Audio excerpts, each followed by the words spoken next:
Salam damai sejahtera Bapak, Ibu, serta saudara-saudari semua. Untuk mengawali renungan tentang firman Tuhan, kita bersatu dalam doa. Tuhan Allah Bapa kami yang melebihi segala akal, hati, dan pikiran kami manusia, berfirman apalah kepada kami ya Bapa, sebab kami bersedia untuk mendengar, dan atas pertolongan Roh Kudus mampukan kami melaksanakan firman-Mu itu dalam hidup sehari-hari. Dalam nama Tuhan Yesus kami berdoa. Amin. Sebagai nas renungan firman Tuhan hari ini diambil dari Ibrani 13 ayat 5 yang berbunyi, "Janganlah kamu menjadi hamba uang dan cukupkanlah dirimu dengan yang ada padamu. Karena Allah telah berfirman, Aku sekali-kali tidak akan membiarkan engkau dan aku sekali-kali tidak akan meninggalkan engkau." Sebagai tema yang diangkat dari nas renungan kita adalah Tuhan Yesus Kristus tetap menyertai kita dan tidak pernah meninggalkan umat-Nya.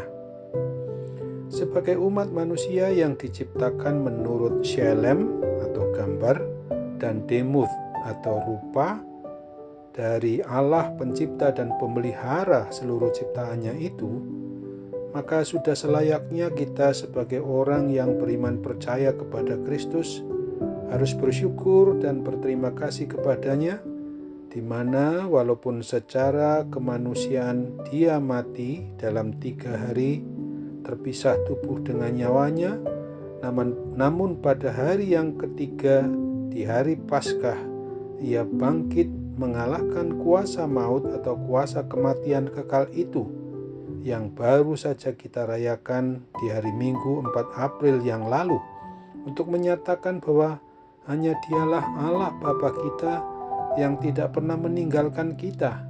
Dimanapun kita berada, Dia selalu ada. Dialah Yehovah Shammah, atau Allah yang Maha Hadir. Sesungguhnya betapa janji Tuhan kita Yesus Kristus itu sangat mengagumkan, di mana Ia selalu hadir dan menyatakan penyertaannya atas kita, umat-Nya. Janji dari Tuhan Allah Bapa kita tentang penyertaannya bagi umat-Nya itu tidak pernah diingkarinya sedikit pun. Pada waktu umat Israel, umat pilihan Allah itu sedang menempuh perjalanan eksodus atau keluarnya mereka dari Mesir, tanah perbudakan, ke tanah Kanaan, di padang gurun Ia menyatakan penyertaan dan kehadirannya melalui tiang awan di siang hari dan tiang api pada malam hari. Sampai kesudahan zaman, janji Tuhan itu tak pernah berubah, akan tetap menyertai umat pilihannya atau umat yang telah dipanggil keluar dari dalam dosa, sudah dipulihkannya di dalam Yesus Kristus dengan kebangkitannya itu adalah melalui Roh Kudus-Nya kita rasakan bagaimana penyertaan dan pemeliharaannya itu. Kita tak perlu takut menghadapi apapun juga. Oleh sebab itu, sepatutnya kita pertanyakan adalah apabila kita terjatuh ke dalam dosa, di dalam menggunakan uang atau harta kekayaan titipan Tuhan itu untuk memecah belah sesama umat beriman percaya kepada Kristus, apakah kita sudah, sedang, dan akan terus merasa tetap disertai oleh Tuhan? Atau apabila hidup kita sudah sebagai pribadi orang yang menjadi hamba uang, maka apakah kita memang bersedia untuk disertai oleh iblis? Bertobatlah dari segala dosa atau kesalahan kita itu. Mohonlah bantuan atau pertolongan Roh Kudus agar kita bisa bertobat, meninggalkan hal-hal yang mengandalkan kuasa kegelapan atau kuasa iblis itu. Pribadi orang yang mau mengaku sudah beriman percaya kepada Kristus secara benar dan pasti akan ingat akan janji firman Tuhan dalam kitab Nabi Yesaya 41 ayat 10 yang menegaskan, "Sebab aku menyertai engkau, janganlah bimbang, sebab aku ini Allahmu. Aku akan meneguhkan, bahkan akan menolong engkau. Aku akan memegahkan engkau dengan tangan kananku yang membawa kemenangan. Amin. Mari kita kembali bersatu dalam doa. Tuhan Bapa di sorga, Allah yang kekal, yang sudah mau mati untuk menggantikan kami, mau bangkit untuk membangkitkan kami di dalam Yesus Kristus, Tuhan dan Juru Selamat umat manusia itu.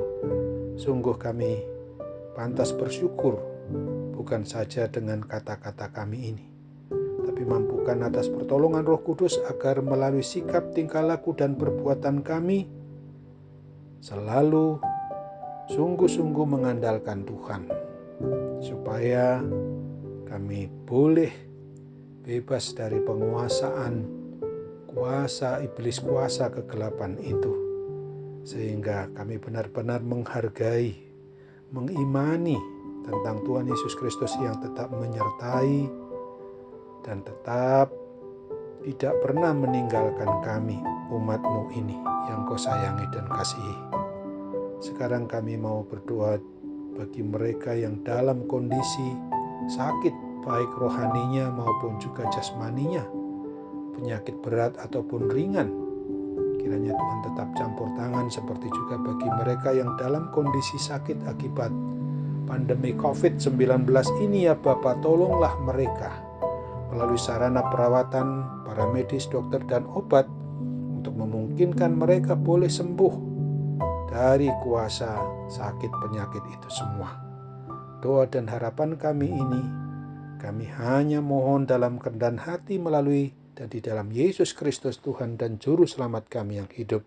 Jadilah kehendak-Mu. Amin.